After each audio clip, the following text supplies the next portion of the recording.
A good Erev Shabbos. We are approaching Parshas Bo. These are fantastic parshas which give you the ability to imagine what the Jewish people went through in Mitzrayim. Now, I'm not talking about imagining the years that the Jewish people were there, enslaved, beaten, downtrodden, depressed, sad, and negative. Even if they even were sad and negative, we don't really know. We do know a lot about how the Jewish people were and how they devoted and sacrificed themselves, dedicated to their families, dedicated to the Eibishter. But it allows us an opportunity to focus on that year, the year of miracles of the Jewish people in Mitzrayim.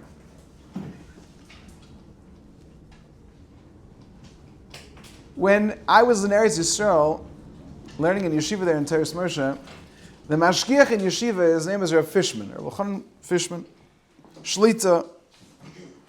And the mashgiach, he used to speak every other week back then. I think now he speaks every week. He used to speak every other week about the Parsha. 40 minutes, 45 minutes, he'd give a shmooze about that Parsha. He would alternate with the yeshiva, who would speak the other week. And when it came to the Parshiyos of Shemois, Va'era, and Boy, in B'Shalach, but mostly Va'era and Boy, the mashgiach would go out of his way.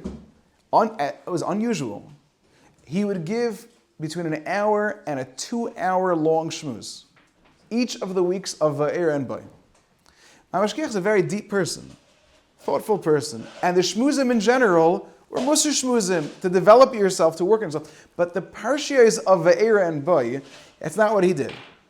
He spent Va'era and Boy going through every single makkah in Mitzrayim in detail, in a way that you really could imagine yourselves having been there in Egypt. Think about that. You can imagine yourself, and he would spend hours.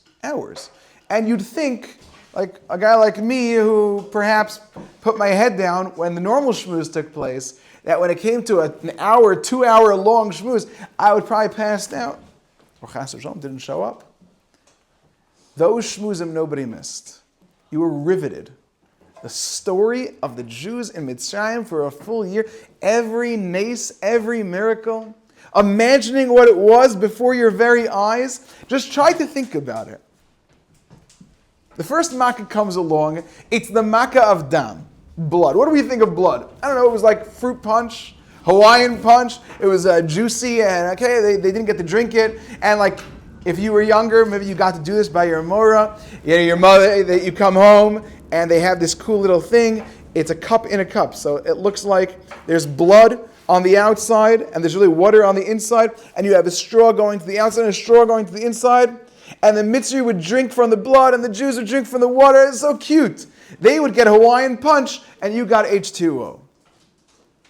That wasn't what it was like. Blood, as any of you who might have spent some time in the living world, blood is thick. It oozes. And a lot of it smells terribly. Imagine just 1 hour of that. Every drop of water in Egypt, it turns into red, gross, maroon ooze that stinks and smells. And it doesn't just smell from the blood. Everything that was in that water just died. The fish, you're walking around to that putrid smell. I was in Sacramento a number of years ago. I was in Sacramento. I was 20 years old. I went with a group of friends. We did something called Seed. Seed was an opportunity to do Kiruv. I was 20 and we all went out there. And I didn't know anything about Sacramento. We get there, just 4 of us. And we go to this community, KITC, Knesset Israel Torah Center. And it was our job every morning to be available to learn with people, but most people didn't show up, so we didn't do much. But on Shabbos and Sunday, when people had off, that was when we really got working. So on Sunday morning, each one of us had to give a different type of class. And I give a class, and at the end of the class, the people are still there. I remember I gave a class on Choshen Mishpat Halacha. I gave a class on Zen Nenav Zelech Chaser. If you're enjoying something, and the other person whose object it is wouldn't lose, are you allowed to use it? I remember I said something, and there was the son of a conservative rabbi who was in that. Oh, he was starting up with me. I spoke about, you have to love every Jew. I love everybody, not just the Jews. Okay, fine. But after that, the people stuck around, and there was this big hulking guy, and he started to use it as a Q&A session. He'll ask some questions. So he asked me a question. He's a big guy. I found out later, this big guy, I was like, wow, he asks the most questions. He's so involved. His name, I thought he told me his name was Dan Schwartz. And we're like, wow, this big guy. It turns out his name wasn't Dan Schwartz. It was Dan Swart, and he was not yet Jewish. That's why he's probably most into learning. But anyway, he was involved. And he said to me, I was reading the Torah. And in the Torah it says, Hadam hu hanefesh. The blood is the soul. The blood is the soul. What does that mean, Rabbi? Now I'm 20 years old. What does that mean? So the first thing I say to him is I can tell you it doesn't mean that if you emptied a person out of all of their blood and take all of the blood from a human being, suck it all out and put it into a big bowl, then that would be, a human soul would be inside there. See, he says to me, I've actually seen that. Okay. He said, yeah, my father used to run a morgue, and they suck all the blood out of a person. They put it into a tremendous thing. All this blood, it was enormous, a lot of blood. At the end of this conversation, I would say that I probably wasn't so into the very large and delicious lunch they had planned. All this blood, all packed into it, he was embalming a person. He sucked all out. Ugh. But that's what Egypt was. You went into Mitzrayim, blood. Thick, oozing blood. Stinky blood. Now you're a Jew. You walk through here, you see every Egyptian. You can't imagine, I'm sure all the Egyptians are walking around throwing up on the streets. That's what a normal person would do if it's the whole place is packed with blood.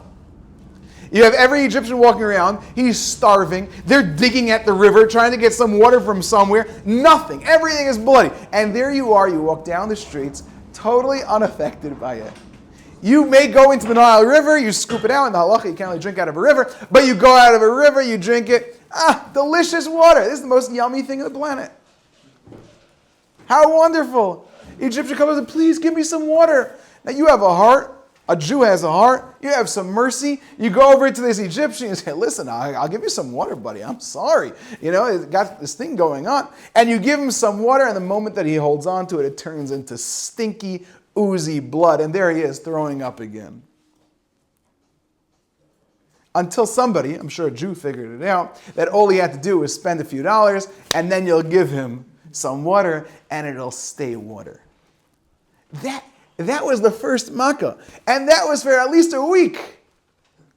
Like that. And you're walking around. These people who enslaved you. Imagine it was 1863.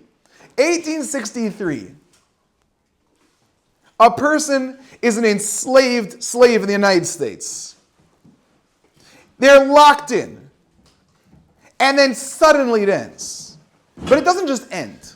That week, for one full week, every hick southerner that had enslaved this man, he now is tied to something. He's belittled, he's bruising, and he has to go over to the slave. He has to go over to Frederick Douglass, a very famously freed slave. He has to go over to Frederick Douglass and say to him, please, can't you give me some food?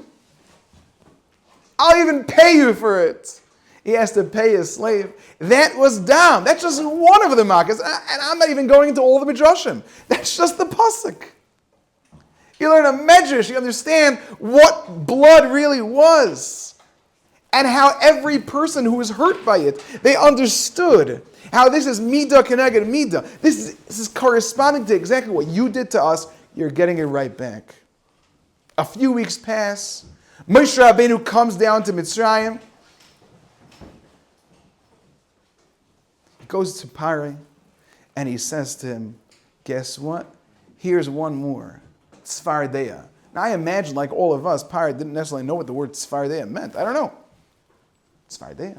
Frogs, crocodiles. I don't know.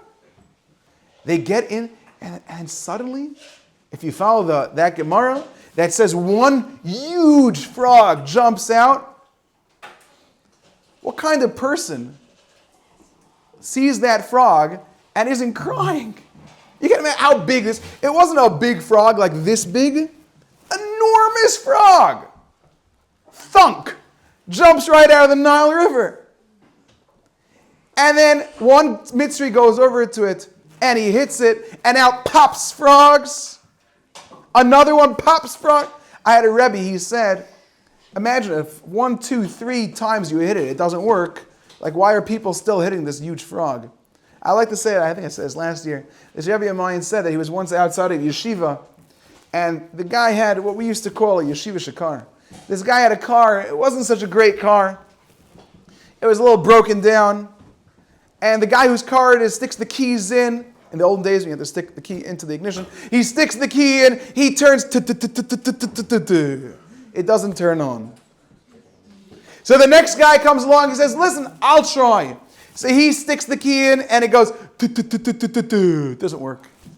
So a third guy says, what's going on? Oh, he's trying to turn on his car. It doesn't work. So the third guy comes along, I'll try. He sticks his foot on the gas, on the thing, it doesn't work. 17 people later, they're still trying. No? Doesn't that happen all the time? Oh, you didn't know how to do it? No. I was 40 feet away. I'm sure I could figure out better than you how to plug this thing in. Yeah, like before I was trying to figure something out for Yehuda over here, and I was totally wrong. He had it all right. Everyone thinks they know better. So you had one Mitzri, he comes over with his big baseball bat. He goes over to this frog, wham! And 1,000 frogs pop out. And another guy come along, he says, no, that's not how you hit it. You have to hit it lefty.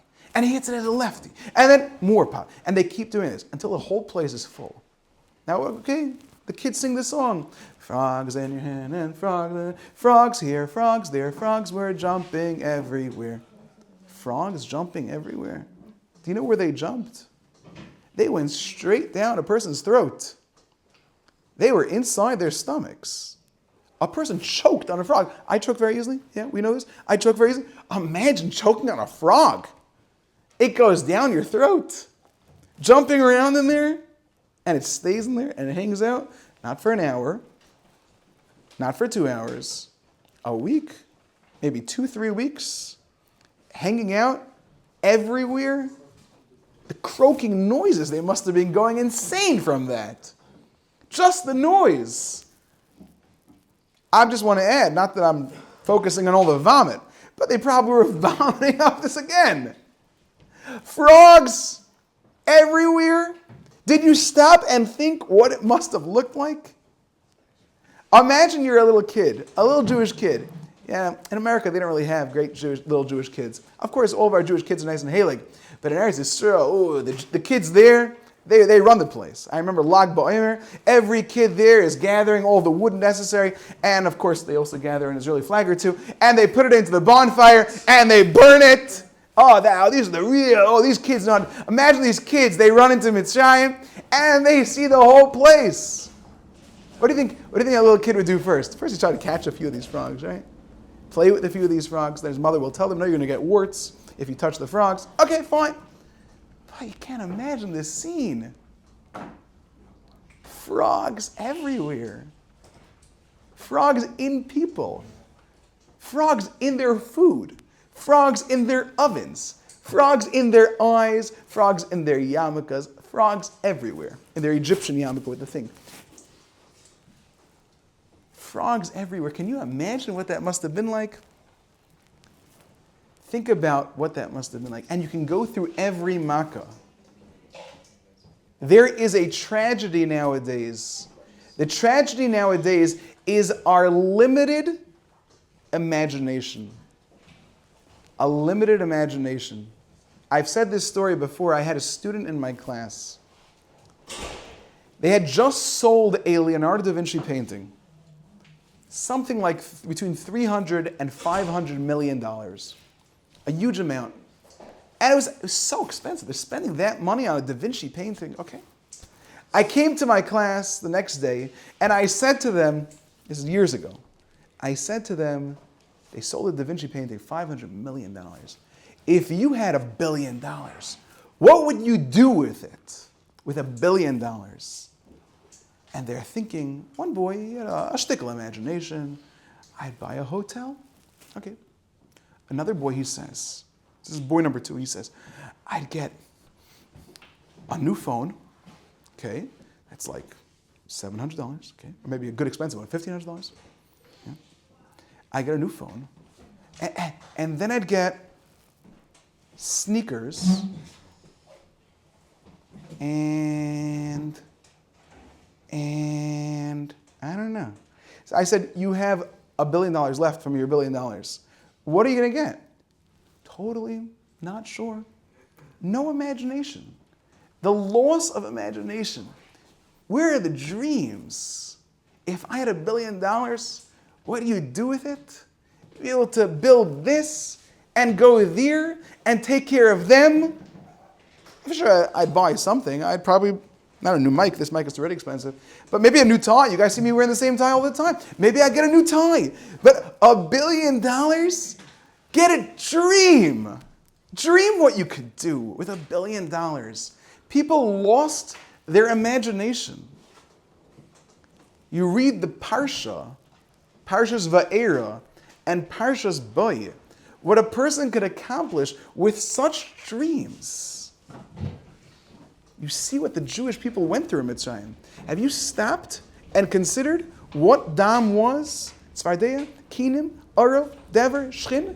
The only time you ever think about it is if they make a movie about it, and then they show the images of the plagues, and you're like, whoa, that's actually pretty interesting. Use your imagination. The problem with film is that your imagination, besides for all the other issues, but your imagination is limited to what they describe there. You can't imagine more. That's why people used to say it's better to read a book than to watch the movie. Why was it better to read the book? Because at least in the book, you can develop your imagination. It's so much more exciting. All the ideas of what the story means. And then you get to the film, and they isolate it, limit it, exactly as one person's perspective was on that book. It's totally limited. A person has an imagination to be able to accomplish things.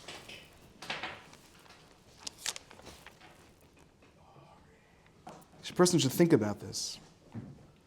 The Parsha says, "Vayomer aleihem." Pari said to the Jewish people, "Yichein Hashem Yilachem." Hashem should be with you. Kasher ashalach eschem ve'estapechem. Like when I send you and your children, Ru'u ki ra'ah neged penechem. You should seek that ra'ah is in front of you. Evil is in front of you. And like Rashi says, it was referring to a certain type of star. Ra'ah neged penechem. Yes, please wait for me afterwards. Thank you. But ra'ah neged penechem. Ru'u. Pari wanted them not to know, di'u, that terrible things are ahead of you. You've got to imagine it, Pari has said. I want to stop you from going. I want to stop you from leaving Mitzrayim, Pari said. I want you to imagine. Ru'u ki ra'ah neged penechem. Imagine the evil that's going to befall you once you leave this place. Once you leave Mitzrayim. Imagine it. That was Pari's challenge. He knew, of course, the Jewish people imagine things. Do we still? You know, these weeks are the weeks that are known as Shevivim. Shevivim. Shemois va'era boy b'shalach yisrei mishpatim. Shevivim. Shevivim is an opportunity to work on yourself specifically in what you're looking at. What you look at. A person looks at something, and the last vestige of imagination is that when a person looks at something, he automatically assumes that this is something I could be a part of.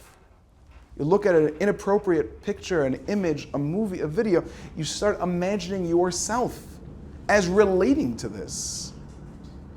You're taking that beautiful gift called imagination, tearing it and ruining it, and making it something so lowly and horrible. Shevivim is an opportunity that says, stop. Shevivim means to be lost and wayward. It means to be confused. Shmois ve'era boy b'shal yisur mishpatim. We're up to boy now. Shmois ve'era boy b'shal. If a person could use this time to say, I do want to have an imagination. I do want to have an imagination. I do have dreams. What I could be someday. I spoke to one of my dear friends yesterday. He was in a bad mood. He was feeling down. I said to him, wouldn't you like to be in a great mood? Doesn't a person, and you should know, somebody made an interesting point just 1 second ago. Some people don't. Some people are not big enough for it. Some people do not dream big enough. And they automatically assume, no, I'd rather be doing absolutely nothing and laying in my bed with no imagination than actually dream big. This week's parsha gives us that opportunity. Parai said to us, I'd love for you to use your imagination. Ki ro'a neged penechem. I'd love for you to use it for evil. But you have an imagination that you could use for so much. What I could be. I love reading biographies. You read a biography, read about someone, maybe someone relatable, and you learn what they did in their life, what difficulties they went through. I just read a Holocaust book, but the people in that book, it's shocking. The person in the book is 14 years old, and how he pushes himself, and he's uplifted, he smiles, even in that book. During the Holocaust, he was in Auschwitz. You think Auschwitz, you'd imagine it was the worst camp, Auschwitz. He went to Auschwitz, he went to Mauthausen from Auschwitz. Now, my grandmother was in Mauthausen. I always thought it wasn't as serious as the other camps. He writes when he got to Mauthausen, Auschwitz was a walk in the park compared to Mauthausen. That's what he said. And then he went from Mauthausen to Gunskirchen, which my grandmother also was in. And I figured Gunskirchen, at least, that was probably a light camp. And he said that Mauthausen was a walk in the park compared to Gunskirchen. He was liberated from Gunskirchen. He said Auschwitz was better than Mauthausen. Mauthausen was better than Gunskirchen, and Gunskirchen was the worst. And yet, he's an uplifted, positive person. That takes an imagination. What a Yid is able to accomplish. I give you a bracha. This coming Shabbos, you have free time. You have time to rest. You have time to reinvigorate yourself. If you can't eat cholent, you have time to have some potato kugel. If it's not potato kugel, you have some time to have some good steak. You have some good meat. We're having, I think it's Hasselback and Lachmanjin and good stuff. Okay, we're having good stuff. Oh, the challah. I can't wait for the challah. But you have to have an imagination. And Hashem should reinvigorate you with this Shabbos and give you that imagination to know that you're on an amazing path.